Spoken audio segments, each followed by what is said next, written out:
Yeah, so Netanyahu claimed Hamas is hurting their own people in Gaza, and he went on to say the only way a different future for Gaza is to remove. The only way to have a different future for Gaza is to remove Hamas, which he also called a neo-Nazi army. He also claimed Hamas is behind the starvation in Gaza, and Israel is trying to change that. Now, the U.S. has pledged to help and offer more aid and open more aid centers in Gaza. Now, meanwhile, the UN is calling for Israel to immediately halt its plans of that military takeover of the Gaza Strip. The UN High Commissioner for Human Rights released a statement today saying the military plans runs contrary to the ruling of International Court of Justice that Israel must bring its occupation to an end as soon as possible. Now, UK Prime Minister Keir Starmer condemned Israel's plan this morning as well and said it'll only bring more bloodshed to Palestinians. And China also spoke out against the plan, calling on Israel to immediately cease its dangerous actions. So again, we will keep you posted on what's taking place on the Gaza Strip as it relates to the Palestinians and is Israel as well. Who does it? Who does Israel answer to? Because it seems like someone is always trying to tell Israel to not do something, but they don't ever seem to listen. I don't be listening. All right, well, I don't have an answer for that one. Who gonna check me, boo? Says BV.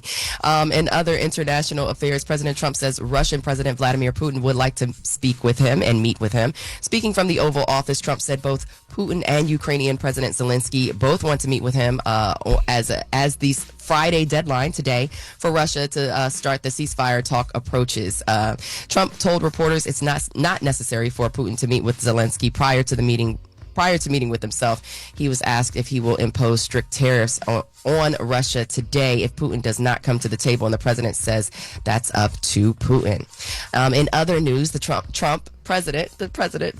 President Trump is honoring nearly 100 past Purple Heart recipients. That took place in a ceremony yesterday at the White House on National Purple Heart Day. Trump said the nation gives the recipients and their families everlasting thanks. Let's take a listen to his comments. And we're here to honor and celebrate the unyielding patriotism and grit and devotion to America's Purple Heart veterans is great emotion and great love. Today we give our everlasting thanks to you and your unbelievable families. We want to thank you very much for being here. It's my great honor.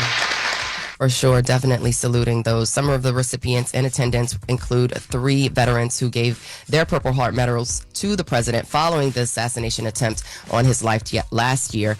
The Purple Heart is America's oldest military decoration, and it honors those killed or injured in combat. So, salute to those recipients. That's your front page news for 6 a.m. Stick around at 7 a.m. We'll actually get into what's happening with those WNBA games and those sex toys that seem to make it on the court. We'll talk about that. So they stick say around. them dildos still flying. I heard another one got thrown last night. Another one? Unless that was an old article I was reading. I don't know. Red is keeping track. He said, yeah, it was another one. It was a purple one. He said this one was purple. So they got neon. It was green purple? and They done switched the colors up? Yeah, they switched the colors up. we said that. Oh, wow.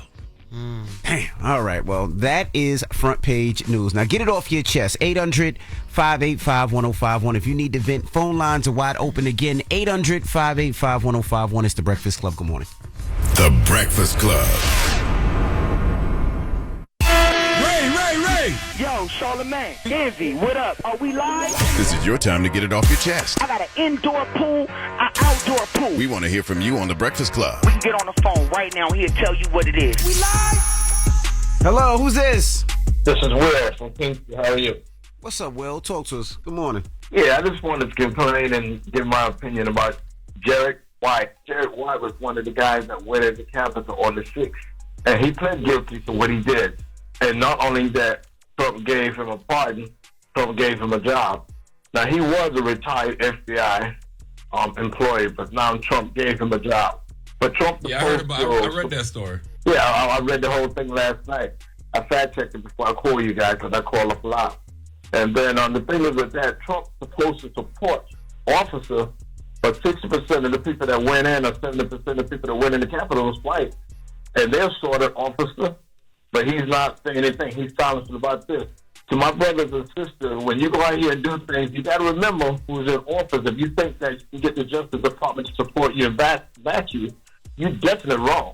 That's not going to work that way because the DOJ offered the young man, the officer that shot in the building of Breonna Taylor, 1 day. So you see, you got to realize what's going on and move differently. Yeah, Jared Wise was hired as a senior advisor by the Justice Department. But he did, like you said, he faced multiple criminal charges on January 6th. And I researched this, Charlamagne, my brother, my homeboy. So he's going to be making up maybe about $250 or $270K. You know what I'm saying? That's crazy. They got him on video, yelling at law enforcement and calling law enforcement Nazis and yelling to kill him. Yeah. Yeah. He's now the senior advisor of the Justice Department. Jared Wise. Yep. I read it before I called him my brother. And I'm going to say this because I don't know those guys get enough credit. But Charlamagne, the brother that be answering the phone for you does an excellent job. Respect, my shout out to him. All right, brother. Well, you have a good one. Have a good weekend. Thank you, man. Thank you, G. Thank me, D. Hello, he who's said this? G. Oh, I thought he said D. That's what you want to hear. Gay Shut is. up. Yo, shut up. Hello, who's this? Hey, this is Darius. What's up, man? Get it off your chest. Hey, what's going on, y'all? Just want to give a shout out to my daughter. Sunday will be her very first birthday. Hey. Congratulations. I want to say happy birthday. Nice. My daughter, Nova. Yeah, and shout out to my wife. She's been at home taking care of the baby while I've been working, traveling. So just want to give a shout out to them. Okay. Yeah, that's August. Somebody got to do 10th. it. Say it again? I said August 10th, right? Yep, August 10th, 2024. There you go. The only reason I know is my daughter's birthday, August 11th, and she tell me every day, Dad, there's 8 days left. Dad, there's 7 days left. Dad, 6 days left. 5 days left. Dad, 4 days left. So I know. So happy birthday to your little one, brother. Happy birthday, Nova. Appreciate it. Thank you. Oh, just appreciate that. My wife is a big fan of yours. She was happy when she found out that you was coming on the show. So well, thank you. Appreciate that. Have a good day, brother. I appreciate y'all. Get it off your chest. 800-585-1051. If you need to vent, hit us up now. It's The Breakfast Club. Good morning. The Breakfast Club. This is your time to get it off your chest, whether you're mad or blessed. I hate the way that you walk, the way that you talk. I hate the way that you dress. Everything with me is blessed. Call up now. 800-585-1051. Not just me. I'm what the culture feeling. Hello, who's this? Yo, it's Ty from Brooklyn. Ty from Brooklyn. What's up? Yo, what's up? Good morning, Jess. Morning, Charlamagne. Morning. Peace, King. Yo, Envy. Yo. I just wanted to tell you, it was one day I was up here joking, in every little single thing, like y'all know how I do it. And then you say, get it off your chest. I'm like, nah, that's a big pause. How y'all gonna make all them jokes pause everything, and then not pause, get it off your chest? You need to change that to get it off your mind. I literally said that, yo. I'm with you. I said that as soon as I started working. I said, they up there telling me. Yo, that's a big pause, Envy. Why y'all thinking about men? When I think of get it off your chest, I'm thinking women. What's on your mind, Ty? I know you're not talking. I just can't stop thinking about it now because y'all was doing all them jokes. Y'all was doing all them pause jokes. And then right after, you going to say, all right, get it off your chest. I'm like, hey, yo, pause. And, you're right. and who you giving that donkey to? I got to give it to Envy. You know what he be doing? No. I'm saying. Don't give it a day goes to Envy today. Pause. That's possible, too. You said I'm giving it to Envy. I'm saying it's gay. Hey, yo, Envy, you think you could give me some car show tickets? You coming? Yeah, I'm in New York. I'm coming to the Jersey show. On fire. Damn. Yo. If you coming, I got you. I said that. Yo, I need 2, yeah. You want 2? All right, you got 2. All right. I got you, though. Oh, he a young boy. He got 2? He got 2 in him? Yeah, he got 2. You coming? Young right. boy. Who you coming with? I don't know. Yeah, I'm going to find out. Somebody coming with me, though. You bring your boy? Nah, hell no. I'm just messing with you. I got you, brother. Hold on the line, all right? Stupid. I was trying to make him feel so uncomfortable. Yeah, that's right. My car show was next Saturday. And shout out to American Dream Mall out in Jersey, one of the biggest malls in the country. They actually allow me to put my cars in the mall to show off some of the cars that are going to be in the car show. Damn, that's dope. So last night I was able to... Charlamagne, what you laughing at, yo? You, man. You so crazy. Go ahead.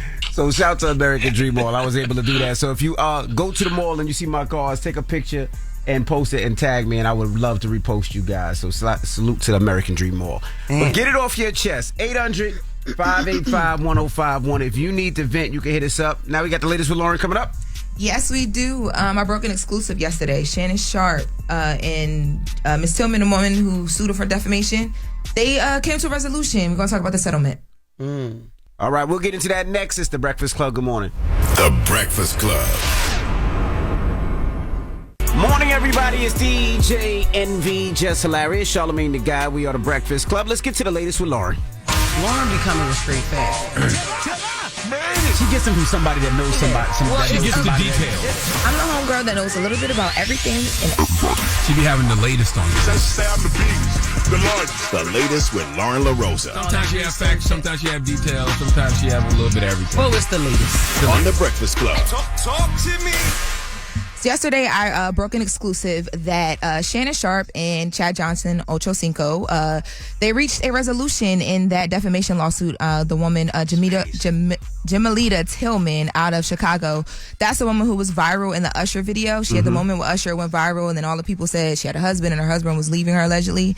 Well, she but she filed a lawsuit against Shannon Sharpe and Ocho Cinco because they reported falsely, according to her, on that moment. And yesterday, it was entered into Pacer, which is the online system, that this was dismissed, and that a resolution had been found, and that the court had decided that they were going to dismiss it, but nothing would be awarded in court. So no money, no reward. I was then told by a source that outside of court, a settlement or resolution was reached. It was a mutual resolution that was reached. And I also received a statement from Jamalita Tillman, and she says, "We look forward to future discussions about the positive contributions Mr. Sharpe and I both make to the community. I wish him, his family, and the business endeavors continued success." So that's done. That resolution don't always mean that she got a payment, though. Yeah, right? I was going to ask, is it monetary? It doesn't always mean that she got a payment, but I have a pretty good inkling of kind of what happened, but I don't know a number. But I do have a pretty good inkling of what happened. And I did try and reach out to her attorneys because Ms. Tillman said, "You know what? I'm done with this. There's nothing else I can tell you." Because I asked her, she's like, "I can't comment on it." And I heard nothing back on the number. What's the inkling? The inkling is that I know that there was more than just a, "Hey, let's just get rid of this," or "Let's just settle this." But there was she's very well taken care of. She's happy. Was a what? There was a settlement. There was money involved. Oh, so you think there was a payment? Yeah, allegedly. This is from Loren LoRosa. Loren LoRosa thinks there was a payment. Her opinion. Yes. Her opinion. I mean, I will say really this. Good source. I will say this: if you say some wrong news, and I tell you it's wrong, and you don't correct it, and it's been a long time, and I keep telling you that it's wrong, and it's affecting me and my life and things on the internet, and people don't take it down, yeah, she should be taken care of. And I saw somehow, people, some way. When I posted the story, I saw people reacting to it and kind of like attacking her for doing what she did. And I feel like if she felt like it was incorrect and it was messing up what she had going on, like, what's wrong with her doing that?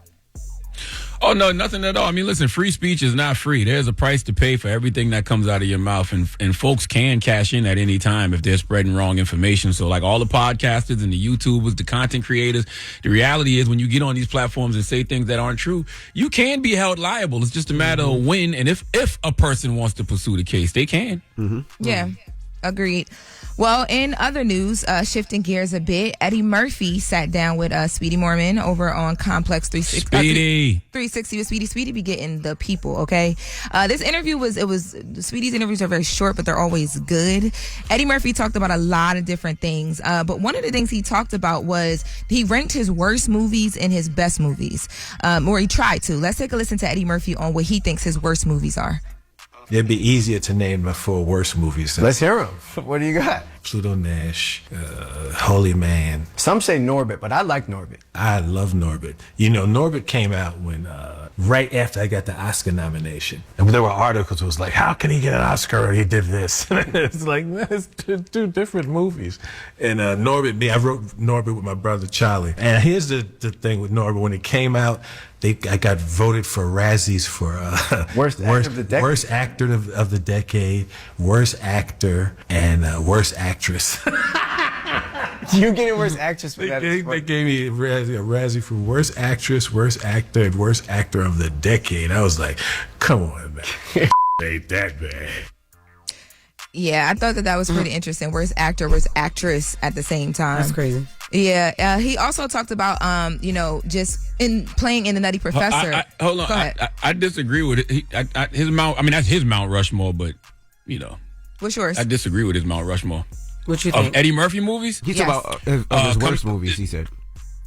Oh, he said, okay. That was worse. I'm about to get to his best now. That was his worst. Okay, you can do it when I do the best. So I'll come back to you. But we're going to get to the best movies that he thinks were the best of his career. But he did mention that if he had to tell people like one character that like showcased his career best, it would be Nutty Professor because he did so much in that movie. Yeah. And then Speedy asked him, well, what were your best movies? Rank those. Let's take a listen to that. Yeah, Nutty Professor has a bunch of stuff in it. It's all these different characters, and they have to play different stuff. And if I just had to just take one movie just to represent my whole, it would be Nutty Professor. When you think about what the Mount Rushmore of Eddie Murphy movies is, what's on there for you? Coming to America. Yes. Nutty Professor. Shrek. Let's say 48 Hours. Oh, no, wait a second. Because Dreamgirls is great. Yeah, so let's take off. I'll take 48 hours off and put Dreamgirls on. No Beverly Hills Cop? Well, what about Life? Life? See, exactly. Yes, it's exactly. See, for me, it would be Coming to America, Life, Nutty Professor, and then I'm on that last one. I'm a little hung up between Golden Child, Harlem Nights, or Boomerang. Harlem Nights. Yeah, that's my same one. But Harlem Nights. Okay, yeah, see, mine is my favorite movie of all time is Coming to America. I'll watch that 1,000 times. I don't care. And I watch Life 1,000 times. Life too. Yeah, Harlem Nights. Yeah, Beverly Hills Coming Cop. to America, Life, and Nutty Professor seem like givens to me. It's just that last one between Golden Child, Harlem Nights, and Boomerang. I was getting hung up on.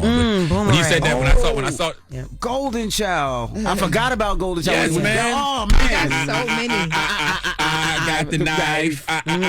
Can I have the knife? Man. Like, that was classic. Please. Oh man, that was a classic. He was saying, it was just it was just interesting to, well, first of all, dropping the clues bombs for Speedy. It was just interesting to listen to what Eddie thought his best movies were, because I like those movies he named, but I'm like, nah, you're Mount Rushmore? Nah. Yeah. And out of all those movies, Charlamagne, it seems like you listened to the interview, but hopefully maybe Jess and Envy didn't. Out of all those movies, how many do you guys think he actually had to audition for? None. I think None of them. I think From the Beverly Hills. beginning, from his whole career. Beverly Hills his whole Cop. career. I heard Beverly Hills Cop because it wasn't made for somebody else, and then he tried it. I thought.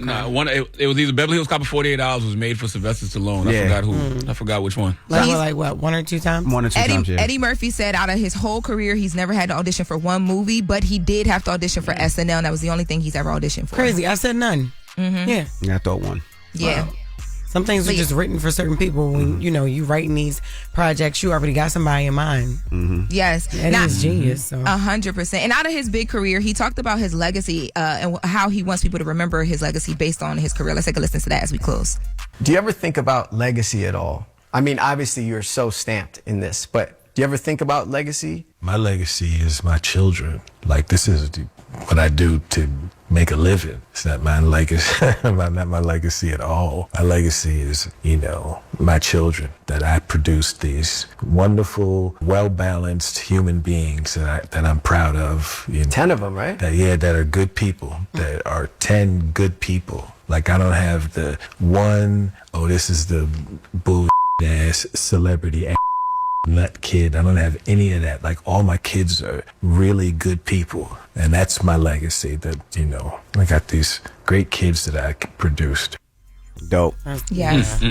Dope. Fire. Drop on the clues bombs for Eddie Murphy, man. Eddie Also Murphy, Speedy, too. Speedy as Arsenio well. Hall. Yes, I dropped for Speedy earlier, but Eddie Murphy, Arsenio Hall, Keenan Ivory Wayans, Robert Townsend.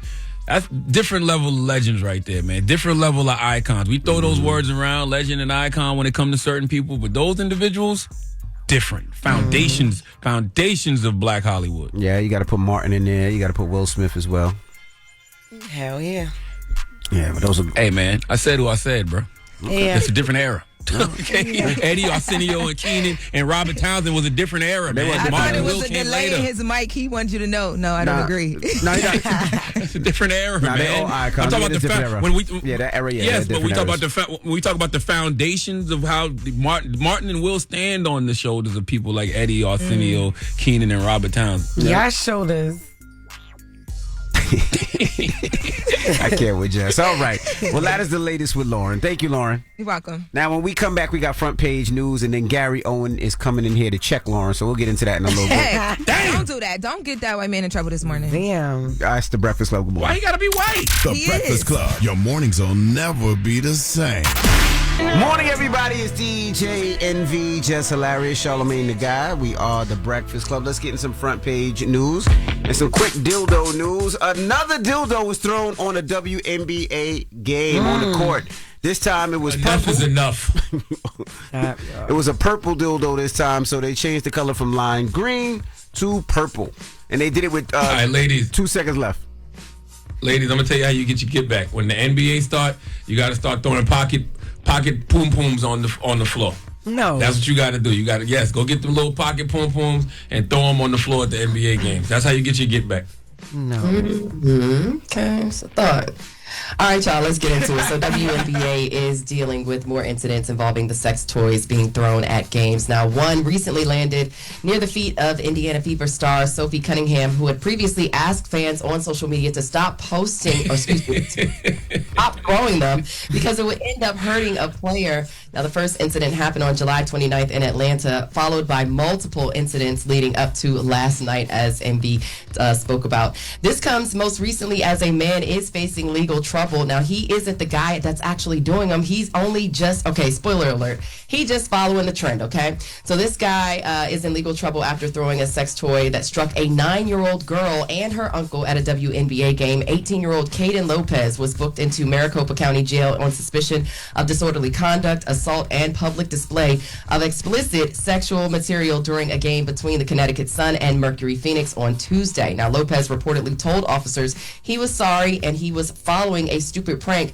that was trending on social media. Now, according to court documents, the adult male victim was interviewed and says that he does desire prosecution. So y'all better be careful and, doing all of this. The WNBA coaches are, coming out basically saying we're not the butt of a joke. That's Cheryl Reeve. Not the butt of a joke, you funny. Not the butt of a joke. But, they're pretty livid with what's going on, and they want it to stop. So, yeah. So right now the WNBA is on high dildo alert because a lot of this stuff is happening towards the end of the game. And so I know around like the last several seconds of the game, everybody's on high alert just waiting for dildos to fly. That's crazy. Yeah. So, yeah, again, Cheryl Reeve, the Minnesota Lynx head coach, she said they are a problem, and it's not funny. She said they need to take action. So, you guys be careful out there. And now, it's not funny, but it is funny, and it's wild how whenever the dildo gets thrown on the court, everybody acts like it's used. Like, people be grabbing towels. Nobody wants to touch it with their bare hands. People be kicking it. Like it's not a used dildo. We don't. Right. You don't know. You don't know that. You don't. Yeah, you don't know what people are doing with these dildos before they throw it. Like, you don't know. That is true. Yeah, that is true.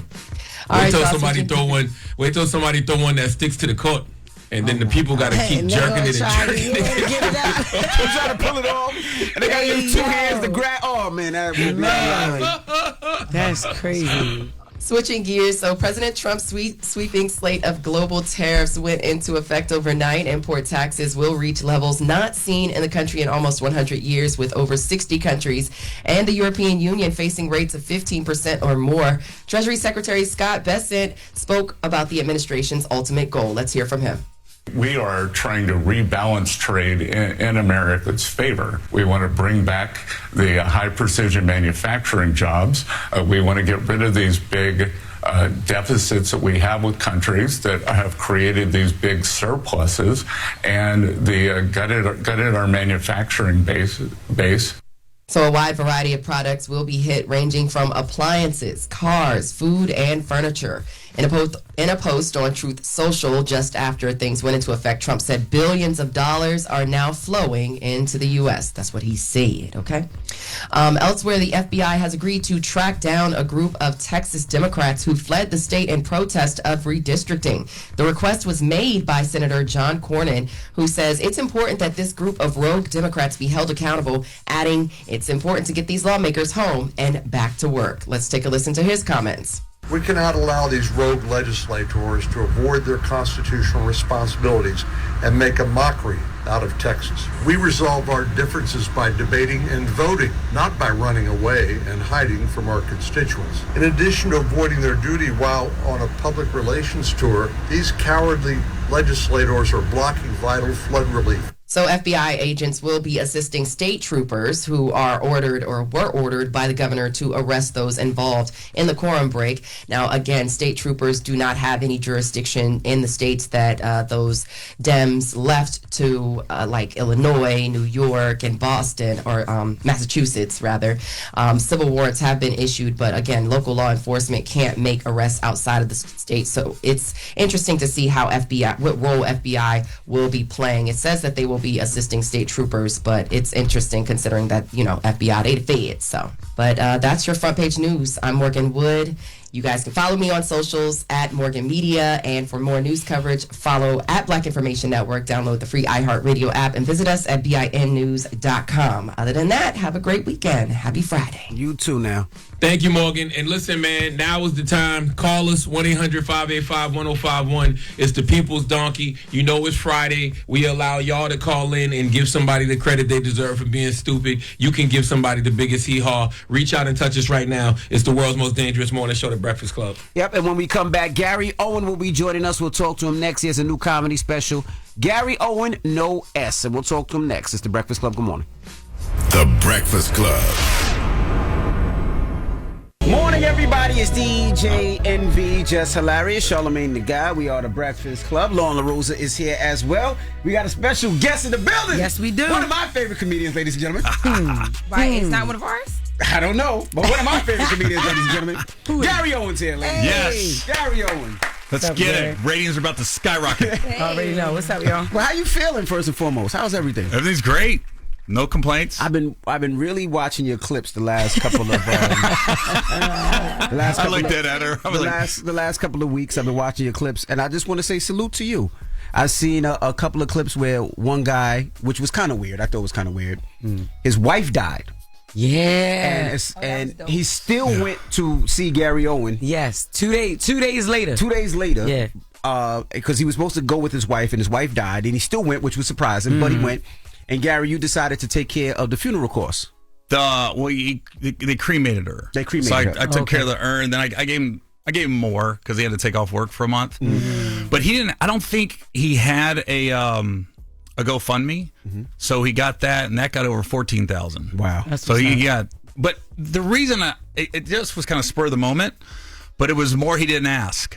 Because then you see the good and the bad side of social media do something like that. Because my DMs got overrun. Well, since you helped him, help me. Can you do this? Can you?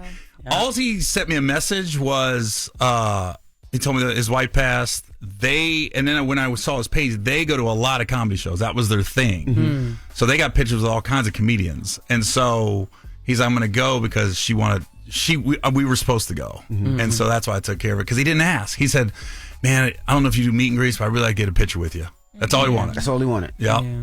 I could even tell, even when he was asking, he was stuttering like, I'm not here for this, but thank you. And I wanted to know, because you pick on, I don't want to say pick on, but you will call people out at a show.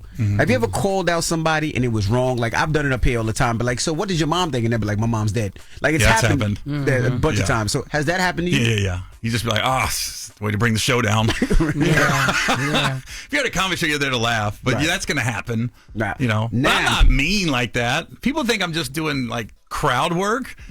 Sometimes I get interrupted, and we're taping it now. So I finally got a full-time camera person with me, which I should have did a long time ago.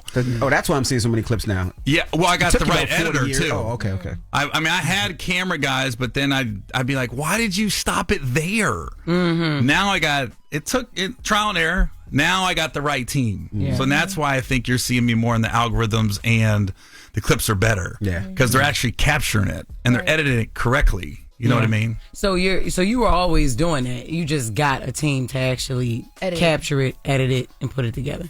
Yeah, thanks to Nate Jackson. Okay. I saw him here last week. We don't get to Nate Jackson, but also Loren LoRosa, that's sitting to the right of you, threw a shot at you. Just you. Yeah. I didn't throw a shot. It was another white comedian here, and I think she was trying to pit two white comedians against each other. I saw that. Whoa, it's a white comedian. Yes, and she just threw a shot at you for no reason. And we didn't understand. Let's listen to the audio for people that don't know what's going on. Play it. But they brought up the Kendrick Lamar thing. I'm listening to it, and all of a sudden, The girl that fills in for Jess Hilarious, that was there when I was there a few months ago, they said, Kendrick has never really said who he's talking about. Andrew's like, how do we even know Kendrick was talking about me? Now, Envy, Charlamagne, and Schultz is like, we don't even know who Kendrick was talking about. He could have been talking about Gary Owen. And literally, the girl goes, ain't nobody checking for Gary Owen. I tell you, this girl, I can't remember her name. I don't know what her issue with me is. That was a dig. But I'd be like, We heard it. what? How did I catch a stray? Ain't nobody checking for Gary Owen. And I'm like, well, I just did 12 shows in Baltimore. Somebody checking for me. Word. I love. Sold out in Nashville this weekend. Somebody checking for me. Yep. Yeah. It reminded me, it was like when Tyrese got mad at me because I said a joke. Like in her mind, I'm not a real celeb. I'm not a real entertainer. Yeah. She doesn't take me serious. Yeah. She doesn't feel. I bet you in her mind, if she was booking the show, she wouldn't have me on. I bet you in her mind, she goes, no. Why are you like that? So why? No, hold on. Why, Lauren? Yeah, no, why? first, before we ask me questions, do you know my name now? Yeah, Loren LoRosa Okay, you didn't know it then. from Delaware. Went to Delaware State. Okay. 'Cause Check I in. think Came it's from kind of funny TMZ. when people come for me, they act like they don't know my name. But I knew your name. It's all That over was a my dig. Instagram and everywhere. I know. Yeah. Why throw the shot in? Why so First mean? of why'd you do all- that to me? First of all, it wasn't a shot. What? Okay, so I have a It tendency. was a shot. Can you be quiet? All right. I have a tendency to say things and I don't think much of it, but then I'm realizing that it hits people differently because I thought I was saying that during that time, it was very clear what Kendrick Lamar was talking about because Andrew Schultz in the conversation that he had was all over the news and then the Kendrick Lamar stuff happened. Mm-hmm. So Gary Owen don't be all over the news. Gary Owen don't be all over things. You do, but I've had a at the show with Kendrick. Andrew's never worked with Kendrick. At the same time, y'all know what I'm talking about. Like, it was very clear at the time what was happening. It wasn't a dig at you. It was like I thought we all saw the same thing I saw. Like when you said, ain't nobody. That was the got me. You really don't think I think you a celebrity? No, I just want content. I want you to react. This is me. I know me, Lauren. I don't take none of this personal. And if I'm doing a rant, I'm like, yeah, they'll probably pick this up. Yeah. And sure enough, took that bait. Really took it no, I mean, look. No, I saw you in your car. The views was good. Yeah. Hey, yeah. It helped out. It helped both of us out. Now look, then they're going to clip this up. That's right. And we're still riding that Kendrick train. We're still kicking it with Gary Owen. Now, Gary, it seems like you have a problem with black women. First it was Lauren. Then, to the left of you, you and Jess Hilarious went back and forth because... Did we? Yes. I ain't never say nothing to this. Wasn't a backup. It was a. But I never said never I came know back. he did, and I don't know why this white man decided to attack me. Let's listen. Me? Yeah. Jess Hilarious went to Detroit, did the Mike Epps Comedy Club, which Mike Epps had nothing to do with it. I think his name is on it, but I guess it just wasn't run well the weekend she was there. But she goes on the Breakfast Club and she goes, they told me Damon Williams is going to be on the show. I get there, it's Damon Williams. I don't know no damn Damon Williams. And I'm going, Jess, everybody knows Damon Williams in the comedy world. Everybody. I don't know why she took that moment to dig on Damon. I hope Jess issues an apology to Damon. Damn. For kind of discrediting him. Like, I don't know no damn Damon Williams. Every comic knows Damon Williams out of Chicago.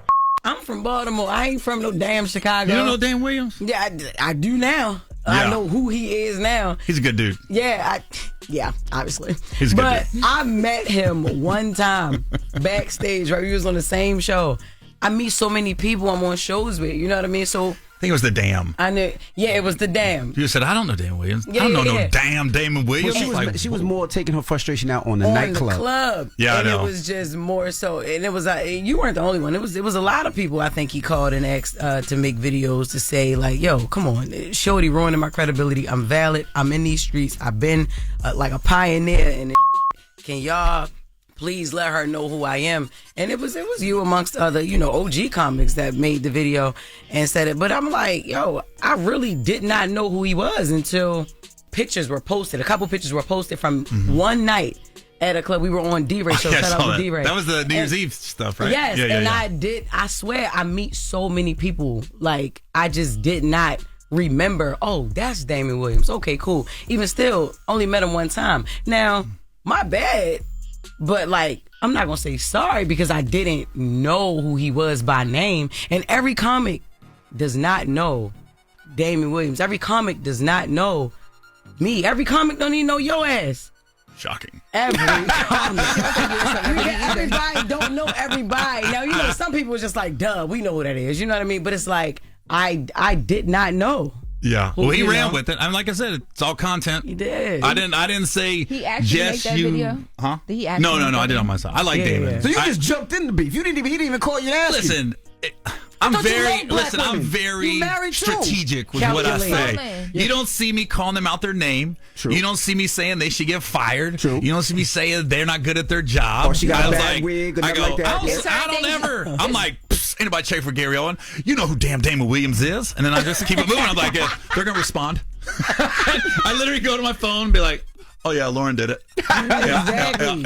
When I go on, Jess is going to bring this up. And you know what's crazy? When you did that, when you posted the video, somebody was like, why Tommy from Power gonna make a video talking about, you know who Damon? I said, Tommy from Power? Probably don't know no damn Damon Williams. But I was like, you know, that's Gary. Yeah. So boom. Yeah, see, Somebody now we're didn't talking even know about who it. you was, man. I was like, oh, damn. Envy gonna get the smoke? You gonna get the smoke one time. One day, well, you better get the smoke. I'm the most respectful, like, beef person. Jess, I like her. Loren, she's good at her job. You didn't say that. Huh? He did. He said you take your hip hop very serious. serious. Take your hip hop serious. But that was a dish. You didn't say I was good at my job. You said I take my hip hop very serious. Like that was like a. He said he didn't know your name. Exactly. Yeah. That was on purpose. But if you think I'm good at my job, you can say now. Yeah, you good at your job? Thank you. I think you add something to the show. You know what I mean? It's good to have a little antagonist every now and then. But what does that do for you though at where you are? Because like for me, no, a real question. Yeah, wow. It's fun. No, where you are. Can we have fun in this? No, I'm just saying where you are. Meaning, so when you said I didn't think you were a celebrity, I was like, what? I've been watching you. My household has been watching you forever. I do think you're a celebrity. I'm saying where you are as if like you're at a point where like that type of trolling. Do you need to do that? I don't think it was trolling. I like the Breakfast Club, so I chime in. You know? You're saying commentating. Commentating, But same thing you're doing. But I feel like my comment, like you're here saying those weren't your true feelings. If I say something, that's really how I feel. Yeah, well, so we're different. different. Gary's fake. Yeah, I'm completely fake on the internet. Yes, that's what I'm saying. I mean, I did one of my specials is literally called #doing what I do because I go, I'm lying. If I do that hashtag, I'm lying. I've taken pictures in front of yachts. I wasn't on the yacht. I was lying. You know? So that's where Bow Wow got all that fake from. Yeah, probably me. Did you go at Bow Wow? Huh? Did you go at Bow Wow? That's where I got it from. That's where I got it. I go from the best. When he was on a private plane, I go, that's a good idea. That's gonna try that. Yeah. So you got your comedy special, Gary Owen, no S. We got the one on Netflix? No, you know that's a lie. It's YouTube. You gotta do a video about Envy now, right? Because he just tried it. I'm like this. You ain't on Netflix yet. But so does it really grind your gears when people call you Grind your gears? Yeah, I mean he's white. Because he's white. That's why he said that. When they put an S on my name? When people say Gary Owens. Is that a thing? I don't think the public, but I think when a promoter hires me and you put it on the flyer, I'm like, dude, you put the wrong name on the flyer? Or the funny, like, it just happened last week. They did some promo video about some city I'm coming to, and it was Gary Owens. I go, bro. And he's like, why aren't you reposting it? I go, because you got the name wrong. That's crazy. They don't do it to nobody else. You don't see Bruce's? No, just you and Joe Buttons. Earthquakes? Just you and Joe Buttons. Just Hilarious? No. It's just you and Joe DJ Buttons Envy's? are the only ones that do it. Now, on a serious note, you are funny. You sell out shows all the time. You sell out specials all the time. Yeah. What did you do to an executive at Netflix? Did you bang somebody's wife? Did you bang somebody's man? Like, what did you do where they are not reaching out to you? Like, 'cause I don't know. It's ridiculous now. Come on. I know. But you know what? It's been, people think like, I got all these specials on all these networks. Nah, it was BT, had a good relationship with them when they were doing comedy. And then Showtime had a good relationship with them. So Showtime stopped doing comedy specials. So it pretty much, there's 3 buyers right now: Hulu, Amazon, and Netflix, right? So, I don't know. You ask me, I don't know. Do you see comedians getting specials that you feel like, he's not better than me? He's not better than me. I think we all think we're better than everybody Yeah. else. If we're being honest, we're like, but I'm not ever bitter towards another guy getting a Netflix special. I'm like, yeah, that's fine.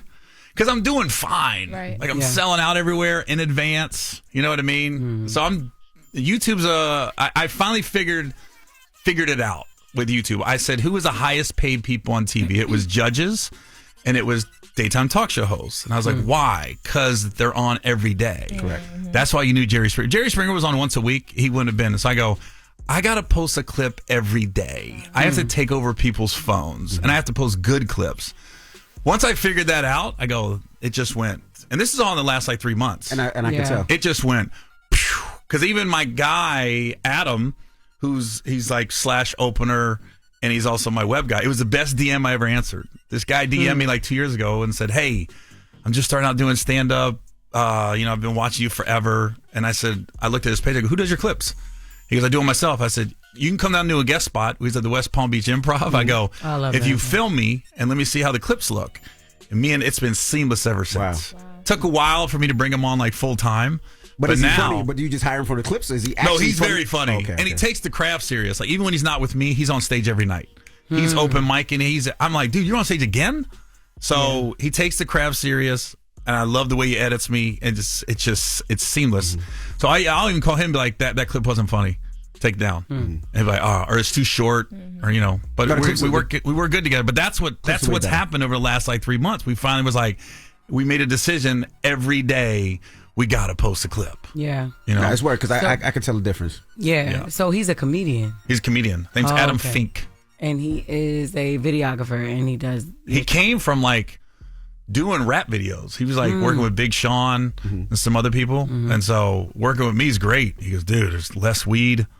Yeah. He goes, I'm getting paid on time. No offense. Hey, I got paid, but I have to ask. Right. You know what I mean? Gotcha. Hey, you didn't get my money. The video's over. The song's number 2. Oh, you're high. Everybody's high. I was still kicking it with Gary Owen. So you had a crazy divorce, and it's finally over. You moved on, and everything is good. So you spoke about your relationship with your kids. Has that gotten any better at all? Son got right after I left here last time. Son got a hold of me, so now we're good. He was just in Vegas with me last 2 weeks ago. How did y'all make that right? He saw the interview.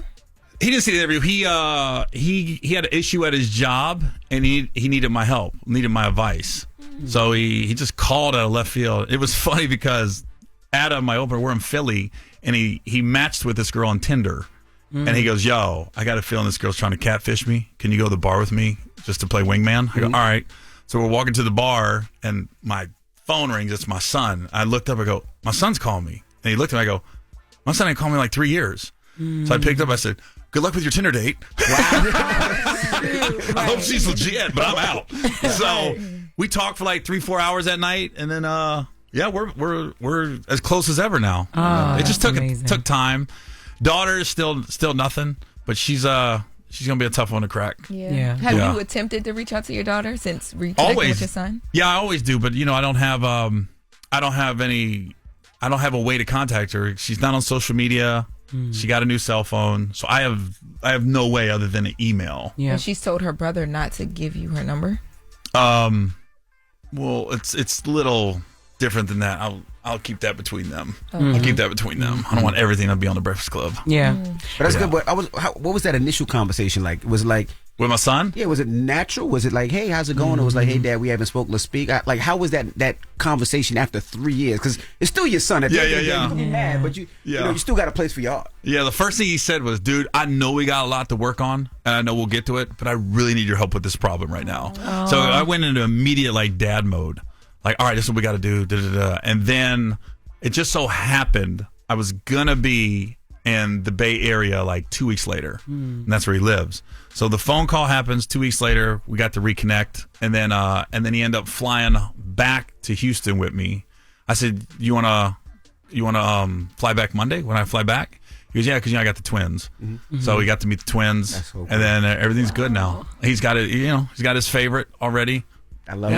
Now, be honest. When you first seen that number, did you think it was a money call? Like, because when your kids call, it's either they're in problem or they need some money. Yeah. Oh no, he has no problem asking for money. Okay, all right. Like that's not an issue with him. Let me tell you. That's okay. Cool. So that's how it I was like this. Ooh, you're making up for that 3 years. So it wasn't a money call. It was I need some advice. It was that wasn't a money call. No. There's been money calls since. That's natural. Yeah, you're dad. Yeah, I'm no dad. matter what. Did you have a moment where you because last time you were here and you talked about it, it was a bit emotional for you ish. Did you have a moment where you were like, ooh, okay, like I finally got to the point where me and my son are reconnecting. You were able to like take it in and like Yeah. But I was able to like be honest with him about the divorce. It had nothing to do with you. That's between me and your mom. Because I think and maybe my daughter feels that way too. I think they probably think they had something to do with it. And I was like, dude, it had nothing to do with you. Nothing. So yeah, you kind of replay the years lost in your brain. But then where we're at now, well, we're good. Yeah, I didn't miss a wedding. I didn't miss like him having kids or anything like that. So I think that would be tough. Like if my daughter ever, when she does get married, my God, I hope we're back in touch by then. You know what I mean? You can walk her down the aisle. Yeah, all that. Do you change how you do your jokes now? Because from this point on, because your son's watching and all the things, and you had jokes about the divorce and all that stuff. Did y'all talk about that? Nah, he's got a dark sense of humor like I do. So he was good with it. How old is your son? 24. Oh yeah, okay. So yeah, he's an adult now. Yeah. So he's good. He'd be cracking up. And then it's funny because now he's kind of hanging out at the comedy club up there in the Bay Area. Because I when I did the show, I brought him up there, and everybody knew him from back in the day. We used to come around. So now he's kind of hanging out there a lot. So he's meeting a lot of the comedians. So it's been good because I think I've been cool with most comedians, unlike Jess. With Damon. Well, Gary's gonna be. At one point, it's already sold out. Oh. We added Sunday. It's sold out. Oh, you want to talk about Atlanta next week? Sold out. Yeah. We did add a show Sunday in Atlanta, and then in 2 weeks I got 11 shows in DC. They're sold out. I know that's right, girl. You better talk. No, you better talk. That's Loren too. LoRosa over there. It's good. What'd you say? Oh, wait a minute. I'm in Virginia Beach in October. Sold out. How about that? October. Sold out. You better tell Loren. I know what you're not doing on them sold out days. I know that's right. No more divorce jokes because it came up in court. Mediation. Oh, I know with the thing. It came up mediation. I was gonna let you rock till you sold out. Yeah, that was funny though. I can't even lie. That was a good one. I never even like the same thing. If I'm talking about Jess, we're talking about Loren. It's all content. Even in the divorce, I was like, even with the mediation, it was content. Like I was acting like I was serious, but I was like, that's kind of funny. You know what I mean? It's just. And it's like, I know the lawyers don't even know when to take you serious. This is what I learned. This is the biggest thing I learned. I hope anybody's getting a divorce, listen. And you hear it all the time. Get to a point where you're cordial with your ex and you guys decide what you want to do that's fair to everybody. Because this is when I knew these lawyers are playing us. We were held up for a couple weeks over life insurance. She wanted to take out I think it was like a $5 million life insurance policy on me, right? On you? Yeah, on me in case I pass away. So she's good, right? But she's got to pay the premium. I'm not paying it. So my lawyer went back and forth to her lawyer over that's too much for life insurance. I said, I'm dead. I don't care what it is. She's paying for it. I don't care what my policy is. They go, well, I don't think the life insurance should be bigger than the divorce settlement. I go, who cares? Yeah. When I realized I'm getting the bill, like, okay, why am I getting charged every email over I said, it's done. Give it to her. I'm done. Yeah. And then when we finally get to a point where you're like that, I go, this is so pointless. They will literally find one thing to keep it going. Yeah. And that kept it going for a couple weeks. If I'm dead, how much does she get? And you're like, I don't care. I'm not paying the premium. All I can do is get a physical. That's right. And That's they just getting your money, taking more money just to prolong it. And I finally told her, I was like, I finally got to a point where I called her. I said, look, we just got to get this over with. Trust me on this. I said, yeah, I wasn't the best with fidelity, but I never did you wrong financially. You know what I mean? So she felt like, all right. Yeah. So y'all cordial? Right. Okay. Every now and then it'll creep back up. I'm like, whoa, you're really still mad. Bye. What's up? How you doing? Bye. You're really still upset. Yes. Yeah, sure. You're really still upset. I think it's funny. I talk on stage a little bit. Like when I had the twins, I randomly saw her at the airport. And I said, hey, I had twins. She goes, yeah. And I go, well, do you want to see them? She goes, no. I said, I know you do. So I showed her the twins, right? Stupid. So my twins. Yes, he is. It's fun. That is not fun. She thought it was fun. She knows him by now. So anyways, she goes, there's this white arm and there's this white leg in the side of the picture. She goes, who's that? I go, the nanny. She goes, you have a nanny? You have a nanny? We didn't have a nanny. I go, well, you met me at the wrong time. Yo.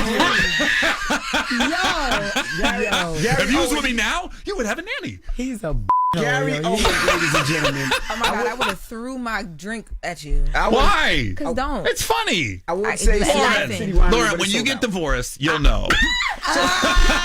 She got to get married first. She went on into a divorce. I'm not getting divorced. I don't believe in it. Really? Gary Owen, ladies and gentlemen. I'm glad we're friends again, Loren LoRosa from Delaware State. Boom. Just know if I ever say anything, I don't mean it. I don't. At all. If I ever say anything... Ain't nobody checking for me. I ain't worried about you. You should have called the Loren LoRosas. Loren LoRosas from TMZ's. Delaware States. It's the Breakfast Club. Good morning. Morning, everybody. It's DJ NV, Jess Hilarious, Charlamagne the Guy. We are the Breakfast Club. Let's get to the latest with Loren. Loren becoming a straight fact. She gets them from somebody that knows somebody.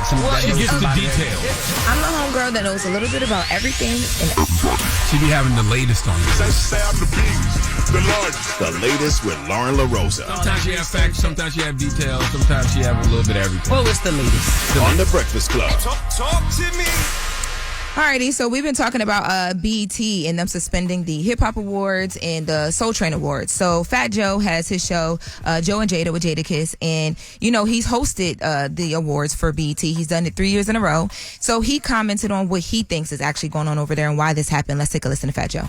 BET, this is a form of gentrification what's going on right now. So BET came up as a community station for black people. Bob Johnson took the check. He sold it, first black billionaire, whatever the case may be. He sold it to Viacom Paramount. Little by little over the years, quietly, they've been firing a lot of people behind the scenes in BET, and everybody who has something to say, they've been firing them and this and this and that. The budget, not for me, but the budget just getting chopped and chopped and chopped. And last year, I debuted my single with Khaled in the VMAs, and Katy Perry's still flying through the air. They still blowing out of the cannons. They still got the budgets. And so in the entertainment world, this was like a form of gentrification. They kept underfunding them, and you ain't got no money to be creative. Yeah, so that's his take on it. Go ahead. Yeah, Joe makes some great points. I mean, the budget kept getting smaller and smaller because the way people was consuming content was different. And I don't know if BET adjusted fast enough. And, when you don't adjust fast enough and people start going to other places for content, then your viewing audience gets smaller. So then when you want to start doing, when you want to do those big award shows like the BET Hip Hop Awards and the Soul Train Awards and everything else, the viewing audience ain't there. The sponsorship money ain't there. Yeah. And so now you don't have either one. Well, that's the main reason, I'm sure. Like, the budgets get smaller because there's no sponsorship dollars because people are not watching it. So if they can't pay for it, they're not gonna give those big budgets like before. Yeah, in simple as that. And Fat Joe says, honestly, I know that they're saying the BET Awards are going to be fine, and even though the ratings and all the things, but Fat Joe says if there's one misstep with the BET Awards, that could be next too, because if that is happening, it's happening across the board. BET doesn't have room to slip. Unfortunately, they don't. So he's just putting that out there. Yeah, one misstep is simply one big sponsor, literally one big sponsor saying we not interested this year, literally, and that'll be it.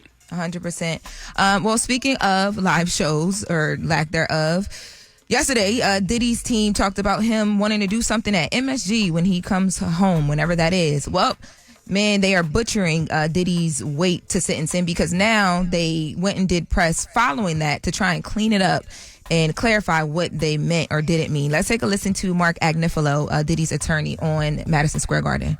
While he did say to me that he hopes one day his fortune would take him maybe back to Madison Square Garden, I think that is, if ever, years down the road. And that is not in his immediate conception. That is something, quite frankly, I hope for him. He's working very hard in jail. I think he is spending a lot of time thinking about aspects of himself that caused him to be there. I think he's someone who's very conscious of the fact that he has these tremendous blessings in his life, but he also has imperfections, as we all do. And I think he's really spent a lot of time thinking about that. And the word that I used been using, and I want to use it now, is redemption. And redemption is earned. Redemption is not given. And I think he has done the hard work to earn redemption. If I'm Diddy, I'm just like, shut up! Yeah. I'm like, there's no reason to talk. I haven't got sentenced yet. You shouldn't be doing interviews. Don't talk about me being in Madison Square Garden, the Apollo, at the fried chicken spot. Don't talk about nothing. Just say, hey, we'll see when he gets sentenced. Wow, Yeah. Running Well, your mouth. in addition to that, remember there was a conversation that Nicole Westmoreland had. Envy with- screamed like he was at a freak off just now. Like, why'd you scream like that, bro? Like, what was that? It's just That's what I like that. Remember that clip? Get up. It's just frustrating. Like it's you talk and you sound horrible. And then you try to talk again to fix yourself from the horrible And thing you that you make it sound, worse. and you make it worse. It's just like Well, the pardon conversation is looking pretty crazy too, because now Nicole Westmoreland, who said that they were having conversations with Trump, had to go back and clarify what she meant as well on the same day that Mark did. Let's take a listen to Nicole. So I saw you on CNN yesterday saying that there had been conversations with the Trump administration. Are you able to say who those conversations were with? No. I'm not in the weeds on that to that extent. I'm part of the trial team, and right now we're laser focused on preparing for October 3rd. But he did make a point of saying that he was aware that despite their previous friendship, that Sean Combs had said some pretty negative things about Trump. You know, if you're Donald Trump, why, if you reread those comments, should you contemplate a potential pardon? Because you want to do what's right and what's fair, and you're not going to let anything cloud those decision makings. I would say from your response that you are quite hopeful that he will get pardoned by Donald Trump. I think being pardoned would be the right thing to do, so we're hopeful. Completely different. It really makes them look crazy. I don't know what's happening over there, but man, it ain't looking good whatsoever right now at all. Yes. Well, in other news, in other live show news,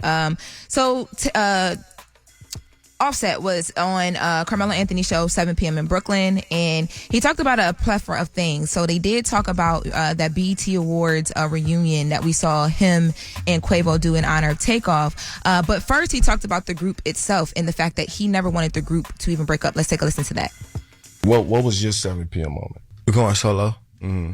That was the big fork, because it was like I just wanted more for myself as an artist. You know what I mean? I wasn't never on no, like, I feel like I'm better or bigger than none of that. It's just I wanted more for myself as an artist, and I felt like the business of that corporation, of that situation, wasn't allowing it to be a better situation, business-wise. And, like, I got kids and shit, like, and a lot of cats be trying to get their shit done when it's too late. Right. You feel me? Like, the business-wise, and, like, I got kids and shit, like, and a lot of cats be trying to get their done when it's too late. It doubled. But yeah, so basically when all of that happened, I don't know if you guys remember when it was not even announced, but when we started seeing the Migos kind of break apart and Takeoff and Quavo were doing interviews and Offset was out of it, it made it seem like, you know, Offset was the issue and that's why they weren't continuing. So I thought that it was such a good thing to hear him say, like, he wanted it to continue. It was just a business thing. And I don't think people really understood that at the time. Now, he also sat down and talked about, as we close, I know we're wrapping up now, he talked about the loss of Takeoff. And we saw Quavo and Offset reunite at the BET Awards back in 2023 to honor him. And he talked about, you know, just dealing with that and how hard it's been. Let's take a listen. My brother, man, we took the biggest loss I ever. And, like, people don't understand, like, personally losing a bro. Like, don't want to continue that. Like, it ain't the same juice, bro. It ain't even if it could be bigger than ever just because of that happened. A lot of niggas ride wave off of bad situations. And like, cause it'll be bigger after, cause you know how people, they give people flowers when bad happen. Of course.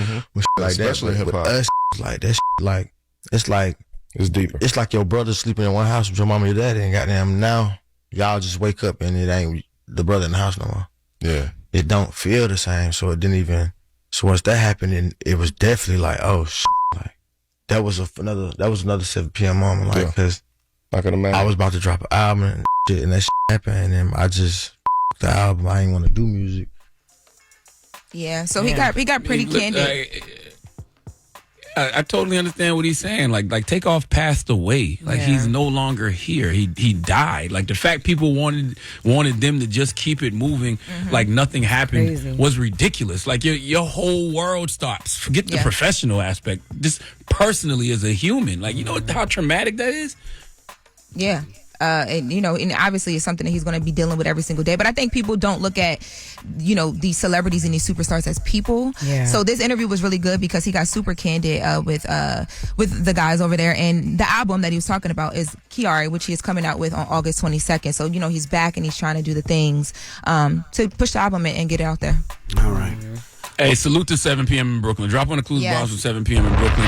My guy Cass, Mero, Carmelo Anthony, they do a phenomenal job over there. That's right. Well, that is the latest with Loren. And you know what, guys? Loren has been lying to us.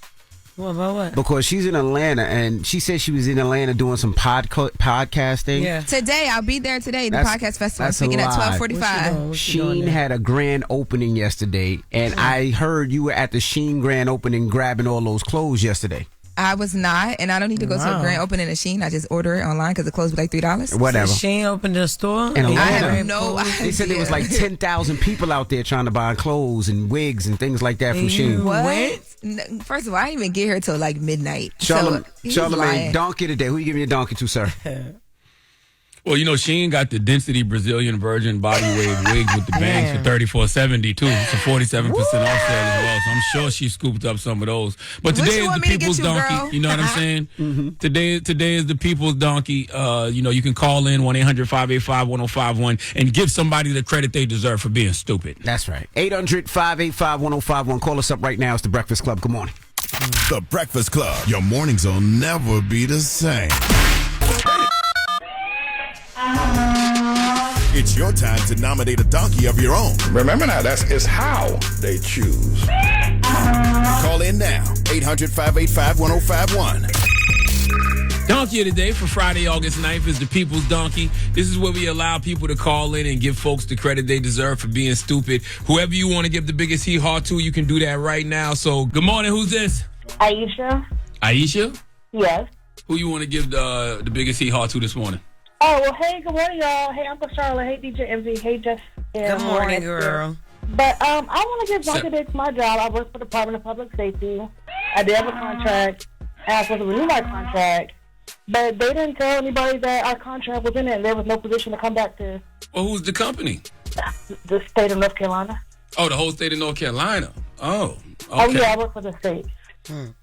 Got you. So you out of work right now, basically.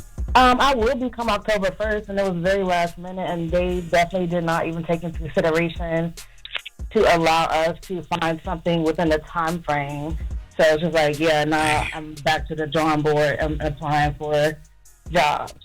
Well, you about to be one of those numbers in that unemployment statistic that Donald Trump says isn't true. And the crazy thing is I actually just graduated school for criminal justice, so, I mean, I guess it's a good thing, but at the same time, it's just like the job was, for my degree. So, you gonna bounce back? Yeah, it's just a temporary setback. That's all. Nothing permanent, I'm sure. Oh yeah. No, I know that, but they still deserve donkeys. I wish I could say their name, but I Absolutely. wouldn't do that. But yeah. All right, thank you for calling. Good morning. Who's this? Hundo. Who do you want to give the biggest hee-haw to, Hundo? I want to get the biggest hee-haw to Clarissa Shields. Damn. Okay, she running for my home Shadeja Sweets Green. She know that. She talking about she want to fight auntie. She getting married. She want kids. Man, come on, stop running, shorty. You think she running from Shadeja? Now, we don't know Clarissa to run now. Shadeja is dope, though. Salute to Shadeja, Patterson, New Jersey. But I don't think she running from Shadeja. Hey, man, look on Twitter. Ask her. Y'all got the ways. Ask her what's up. But is you calling Layla Ali auntie, yo. That is funny. That is funny. Yo, Lauren just sent that to me. That is funny. Well, I'm sure Clarissa is going to hear this, so. Good morning. Hey, what's going on? This is Big South. Big from what? 513. Big South. Big what? FALC. Like a falcon, but a falcon. Oh, Big Falcon. Okay, yeah. All right. Yeah, you guys said something else. See, I already know what y'all on. I want to give Donkey of the Day to the straight man. The straight man is always in the comments under our videos hating. What is that about? You faggots. I don't even understand. Wait a minute. I made a bunch of songs for y'all. What happened? You're gay? Oh, yeah, I'm Big Gay. What's going on? Okay, but you just jumped in there straight, man. I'm using context clues, but I need to piece this together. So you're a gay man who's calling up, giving Don't piece it together. I got the whole map right here. Ooh. It's gay over this way. So, like I said, I got a bunch of songs for you straight dudes. Make sure y'all listen to Future and South everywhere. He got a bunch of songs for you straggots. Just to let y'all know on a Friday. Oh, what do you keep calling them? Straggots? Straggots. Yeah, I'm taking it back. That's crazy. This is my... Big Falk. What's the name of your album, Big Falk, or your project? The name of my project is Dude in the Do-Rag. I'm always wearing a do-rag, and I'm always talking my ass. I don't know if I can cuss on this mug. You can. You said booty and do-rags. Oh, yeah, I said booty. I love me some booty. But I said dude in the do-rag. Come on now. You know what's up. Oh, dude in the do-rag. Yeah, okay. Dude in the do-rag, dude in the booty, dude in the do-rag, but we can go either way. Any other time Charlamagne speak gay, now he'll know. He don't understand. I know. Now he don't know. He always says, I listen every morning. I be hearing you. Period. Listen, I just can't really hear you right now, Big Falk. That's all. Was T? I'm sorry, Auntie Big Falk? I love y'all. Thank you, Big Falk. We love you. We're going to check your music out. Period. Thank you for calling, brother. Good morning. Who's this? Yo, this is Calvin out of Duval, Jacksonville, Florida. Duval. Calvin, what's happening, brother? Who you want to get the biggest hee-haw to? Every last one of you. First of y'all, good morning. Good morning, Charlamagne. Good morning, DJ. Good morning, Jess. Good morning, Loren. Good morning. I'm giving all of y'all Donkey of the Day. Okay. Every last one. What we do, damn? Tuesday, who was late? Who was late Tuesday? Who was late Tuesday? Everybody. All of y'all were late. I was not late Tuesday. I was here Tuesday. I think it was your phone. I opened the show. No, okay. One time this week, all of y'all were late. Okay. That's not true. I opened the show. No, you're right. But I was sitting here. I was just trying to give Envy a little bit of time, and then I went up. I went up anyway. Yes, that is true. I know what you're talking about. Proof? That wasn't Tuesday though. Where your proof? Hey, my time card is my proof. Hey man, you ain't no supervisor. Leave me alone. You writing us up, man? About my time card is my proof. Hey, yo. Yeah, where your proof? I'm not explaining myself to you. Crazy. What else you got, man? That's it? No, that's it, man. I appreciate y'all, man. All right, get to your job on time, okay? All right, now listen, guess what else we got? I tell y'all all the time to call in to give people the biggest hee-haw, but we also got the talkback feature. If you're listening on the iHeartRadio app, you can go to the Breakfast Club, click the talkback feature, and leave a message on the talkback. So we got one of the talkbacks right now. Let me hear it, Red. Morning Breakfast Club. I think Donkey of the Day goes to the T app that is so-called exposing people. I think it's doing more harm than good as of now. But yeah, Donkey of the Day goes to the T app. Whoever that was clearly got exposed on the T app. Whoever that was clearly got their spot blown up on the T app, and they are over it. Okay, they are disgusted by the T app. But that's all we got for today.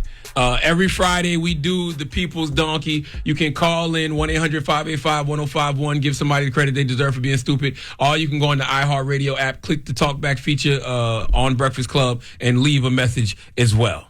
All right. Thank you, Charlamagne. Now, let's open up the phone lines. 800-585-1051. Now, Gary Owen just joined us a couple of minutes ago, and he was talking about how he leveled up on his ex. Now, this is what he said. When I had the twins, I randomly saw her at the airport. And I said, hey, I had twins. She goes, yeah. And I go, well, do you want to see them? She goes, no. I said, I know you do. So I showed her the twins, right? Stupid. So my twins. Yes, he is, yo. It's fun. That is not fun. She thought it was fun. So anyways, she goes, there's this white arm and there's this white leg in the side of the picture. She goes, who's that? I go, the nanny. She goes, you have a nanny? You have a nanny? We didn't have a nanny. I go, well, you met me at the wrong time.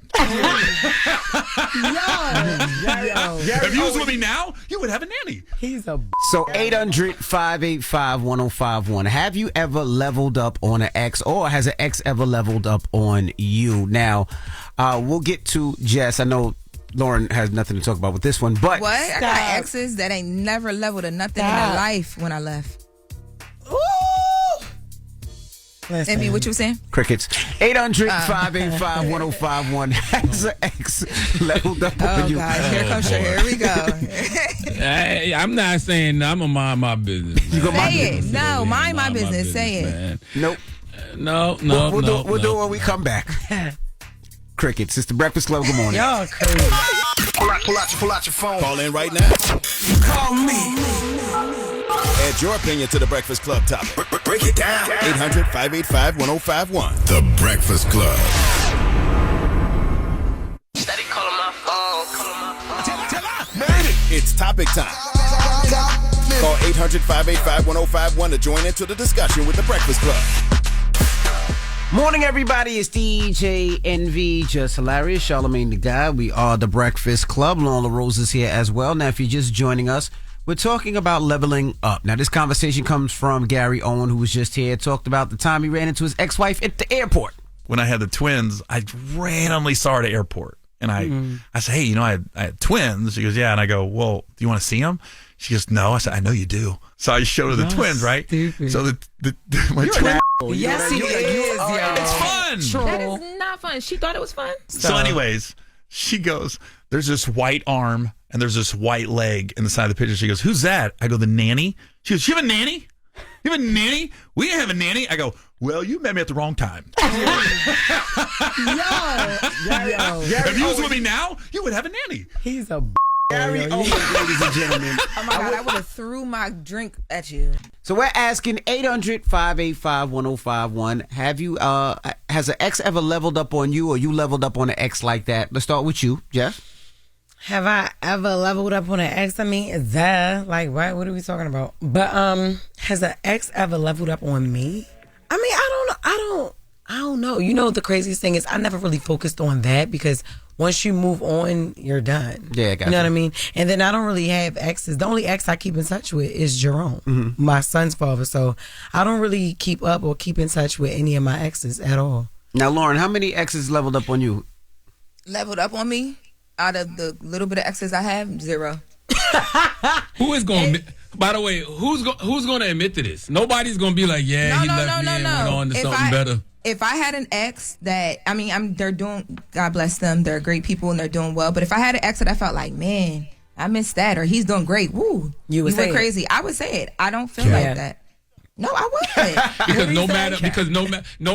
Because no matter what the person does, like say if the person got more money, then the person that you just left, the ex, going to say something negative about their personality, or they not a good person. Like they're going to find a flaw in whoever you move on to. Ain't nobody going to be like, yeah, man, she did better. If you're in a good place, about where you are now, you don't lean back on the hurt. I went through so much with my ex, and I still say he's a great person. He's going to be a great husband. Mm-hmm. Yeah, to somebody. I ain't talking about you. I'm talking about the ex. This is about to level up. Yeah, I'm talking about the person you left. The person you left ain't gonna be like, yeah, she doing better with. The person she with is better than me. Well, baby, he know he talking shit now. Well, we got right here. Hello, who's this? Ramirez. Ramirez. Now you said your ex leveled up on you? No. I leveled up. Oh, of course. So what happened then? He talking about, of course. No, when I was with her, she used to always be like, oh, why I gotta do women duties and cleaning and all that, and go, have or spend some money on bills. She used to be like, find somebody that'll do that and then get back to me. And then when I broke up with her, I found somebody that looked better in the end. She did that. Damn. Did you get back to her? Did I get back to her? Yeah, hell yeah. Absolutely. What'd you say? Found her. Right. Found her and sent the picture. That part. Funny as hell, yo. Hello, who's this? I'm doing well. What's your name? My name is Ivy. I'm calling from Virginia Beach. Now, your ex leveled up on you? No, I leveled up on my ex. So no, that's right. What happened? What happened was we were involved in a drunk driver accident, but we ended up breaking up before the court date. So at the court date, I pulled up in a Benz, and he didn't have no car. And I asked him for a ride, and he was like, yeah, and I drove off. Can I ask you a question? Why'd y'all break up before the court date? Because you can't snitch on your boyfriend? Because I know you went in there and told what happened. I know you told him he was drunk and he was driving. No, he cheated on me, and he didn't think that I found out, but I found out. Damn. Okay. Well, you're doing better. Yeah. But did you tell on him in court, though? No, we were on the same side in court because somebody hit us. Okay. Okay. But he started full time. Hello, who's this? God damn, you rushing them people off the phone the way She got hit. She got cheated on. Now you hung up on her. That's exactly how Envy was treating Gary Owen, rushing him out the studio. Why you be doing that to people, man? I don't. Hello, who's this? Hi, good morning. This is Amanda. Now, Amanda, in the notes it says you leveled up on your Indian man. What? I don't know. That's funny. But I actually did. How? What happened? So Okay. I lost 27 family members. Not in an accident. I lost them because they didn't want to talk to me. My younger cousins, older cousins, my entire family, because I decided to try a different type of relationship. I decided to be with an African American man. So when I did that, my family said no. They didn't want nothing to do with that. At that time, I was married. I was in the middle of a divorce. I was still legally married, but I had left. I had left the house. I had Spanish friends who were telling me I shouldn't be living the way I was living. You know, like my ex-husband wouldn't allow me to have friends, or like if I tried to go out with my cousins, I couldn't go out with them. They could come to my house, and I had a pretty house, but I used to call it a pretty little jail cell. That's what I used to call it, really. Damn. And I was just stuck in that situation, and my friends that I kept for years, like in secrecy, kept female friends in secrecy, were like, no, you live in America, you should not be with this person. I don't care, I don't care about the background. They just kept telling me this is wrong. So he made over $150,000 at that time. That was a long time ago. This was talking about 10 years ago. So my family did not want me to leave this man. They wanted me to stay with him. Damn. And it just got really bad. Abuse and everything else played a big part into it. So at that time, I started going to school in secrecy. Like the internet had just did the online schooling. Started doing all these things behind his back that would level me up. Long story short, I met an African-American guy, and he became my husband, and I've been with him for 13 years now, and we live a great life. Both of us are in the medical field, and long story short about my ex-husband, he's a piece of garbage. He has no job. The job that he used to flaunt in my face for $150,000 that made him so high up in the world, he no longer has it. They fired him for stealing. It is so much, so I leveled up in many ways, and I thank my success to my current husband, who helped me through school, who helped me through everything, guys. Like, this is a real story, and it's a beautiful story. Honestly. What about your family now? Has your family accepted him after 13 years? They won't speak to me. I'm Indian. They think that being with a black man is just the wrongest thing. I'll never forget. One of my family members who I love dear and near told me I'm going to get AIDS. Like, I'll never forget. All right, that is going too far because we don't be even having it. Like, they do too much. No, they're wrong. They're all wrong. And I mean this. I know I'm on the radio. Whew, I mean this. They all think like that. I really mean this. They do. Like, all the older generation, if you bring a black man home, but it's so weird. I could bring a Chinese man home and they'll mess with him. This is a great guy, blah, blah, blah. But the moment I set foot in that house with an African-American man, I'm going to get this, that, and the third. Every STD that's whatever is in the book, I'm going to get it. They believe all the stereotypes about black people. Now, listen, have you ever said mom and have you ever told your mom and your aunts, look, he's a great man and he has a huge penis? Do you think that would change anything? 1,000 times. I tried. I said, this man has never hit me. This man has never put a mark on me. I've been with him for 13 years. This man has never, ever hit me. Ever. Charlamagne cares more about, did you tell your parents about his penis? That's what Charlamagne's asking. Yeah. I didn't say anything about that. Repeat that? Never mind. Thank you. I'm sorry you had to deal with that. I didn't even say that. Yes, you did. Crazy. Well, I'm sorry you had to deal with that, and thank you for calling in and sharing your story, Mama. Yes, it's going to get better. By the way, nobody is going to admit, yeah, my ex leveled up. That's not how ego works. Yeah. A person, especially a man, might say, yeah, I lost a good one, but they're not going to say I lost a good one and she went and found somebody better than me. They're not going to. Hello, who's this? Hey, what's going on? Good morning. This is D. Coming out of Atlanta. What's up, brother? Now, we're talking about being leveled up on now. Somebody leveled up on you? Yeah, my ex shorty, she leveled up on me. First of all, good morning to everybody. Charlamagne, Good morning. Good morning. I never thought we would find somebody like you. The floor is yours. Tell us. Oh, just be honest, man. This happened about 6-7 years ago. I was younger than her, obviously. She older than me. Yeah, I didn't understand at the time, y'all. So I pretty much was just holding her down, holding her back, not trying to do the best of my end. Now I'm doing better myself, but she did level up on me. She got a crib, car, all types of drinks. Damn. You sick a little No. bit? Time out. That's not what I'm saying. You said she leveled up on you and she got a crib. I'm talking about the man that she's with. Is the man she with now better than you? Oh, no, I don't think so. You feel me? You lying. Oh, Lord.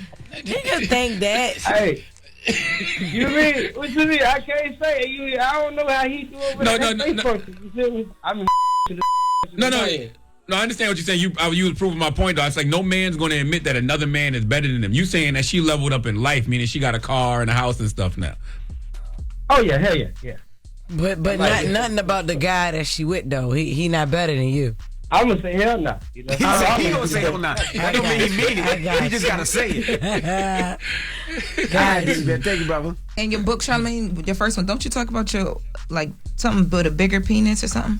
Oh, wow. Bigger penis don't mean he better than me. No, I'm just saying. Does that consider a level up? So you've been leveled up on before? Damn. She spent the block though, but you know. Damn, like what? No, he just had a bigger penis. Okay. Crazy. That's all. Yep.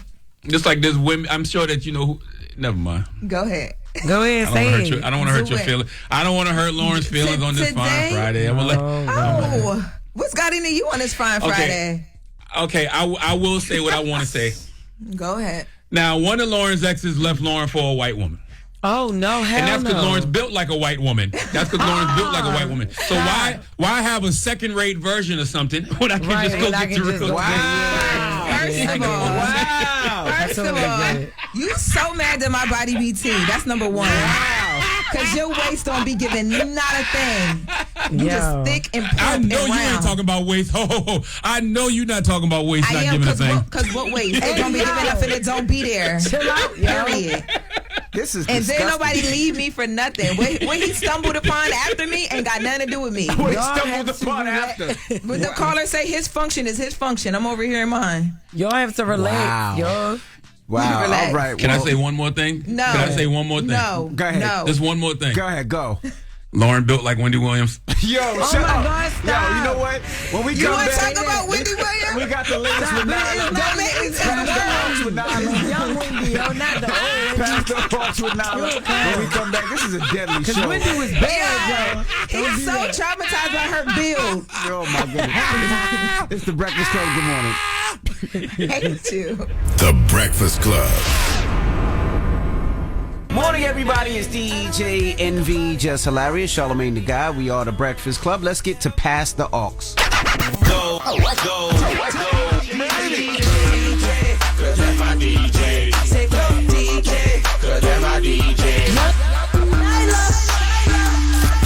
Yeah, DJ, come spin now, come spin. What's up, Nyla? How are you? I just want y'all to know. Nyla, big Nyla. Yes. Nyla had a long night. She got sunglasses on. Yes, I was gonna say the sunglasses aren't because I'm trying to be cool. They're like the POV Blu-ray. What is it? The meta glasses. Oh, you got the camera and your glasses. So I was gonna do like some little POV content, like Nice. on the radio. That's a whatever. damn lie, but I'll let you rock. What do you mean? Where's the light at? There you go. Now I can see the light. Oh my God.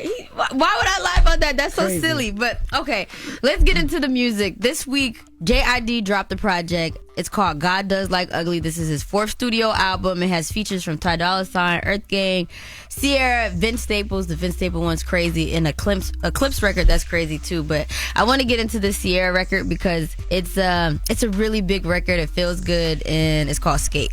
Dropping the goosebumps for JID. That's fire. And you know what? That should be the theme song for your 19 and 90 now party. Hello, because it feels like it. Yes, yeah, that's definitely giving that. I can see a little one too. What tempo was that to? It's a certain tempo that just make a person over 45 just can't stop. Is that like 135? That's like I would say between 125 and 140. Yeah. That up tempo. Yeah. Dang. Yeah. Like you start moving, then realize your back and your knees ain't what they used to be. Oh, exactly. Lord. That won't you come my way. Yeah. Swing my way. Yeah. Yeah, shout out to Jid. He was doing the Dollar and the Dream tours. He did 4. His last one was in Atlanta yesterday. He did the New York one on Tuesday that I was at, and it was phenomenal. And Metro Boomin's listening party was actually really dope too. I went in person to see, if feeling it in real time would make me like the project a little more. And I would say there's like 3 records I do actually like, but still not my favorite project from him. But anyway, keeping it Atlanta, Gunna just dropped his project after announcing his project on Monday.